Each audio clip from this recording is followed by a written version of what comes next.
आणि आता एक मोठी बातमी आहे। विशाळगडावरती उद्या होणाऱ्या उरुसाला जिल्हा प्रशासनानं परवानगी नाकारलेली आहे। अगदी थोड्याच वेळात जिल्हा प्रशासन या संदर्भातली अधिकृत माहिती देणार आहे। विशाळगडावरती कोणताही जमाव जमू नये यासाठी जिल्हा प्रशासनानं हा निर्णय घेतलेला आहे।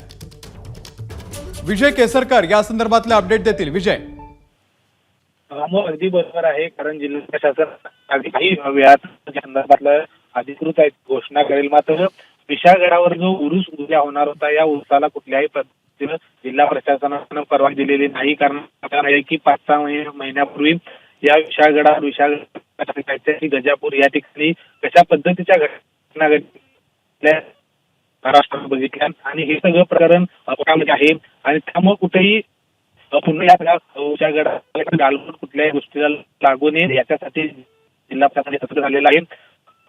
कोर्टाचे जे नियम आणि अटी आहेत त्यानुसार जिल्हा प्रशासनाने पर्यटकांसाठी भाविकांना जे नियम आणि अटी घातलेल्या आहेत त्याच्यानुसारच त्या ठिकाणी सोडलं जाणार आहे। मात्र उरुसाला कुठल्याही विजय, तुमचा आवाज आपल्यापर्यंत नीटसा येत नाहीये, परंतु मुद्दा कळलेला आहे की उद्या होणाऱ्या उरुसाला जिल्हा प्रशासनानं परवानगी नाकारलेली आहे आणि अधिकृत माहिती थोड्याच वेळात कोल्हापूर जिल्हा प्रशासन देणार आहे। दरम्यान याच उरुसा संदर्भात मंत्री निलेश राणे यांनी नेमका काय इशारा दिलेला होता आपण पाहूया। 12 तारखेला विशाळगडावर उरूस करण्याचं नियोजन आहे। आता विशाळगडावर काय महिन्या अगोदर घडलंय आपल्याला सगळ्यांना माहिती आहे। 12 तारखेला तिकडे कोणीही कायदा सुव्यवस्था खराब करता कामा नये।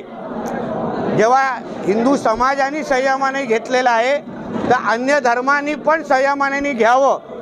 उगाच कोणाला चिथवण्याचे प्रकार पुरुष आणि या सगळ्या नियोजन करून हिंदू समाजाला चिथवण्याचं आणि भडकवण्याचे प्रकार कोणी करू नये आणि त्या संबंधित शासन म्हणून सरकार म्हणून आम्ही त्यावर लक्ष ठेवून आहोत। एबीपी माझा, उघडा डोळे बघा नीट।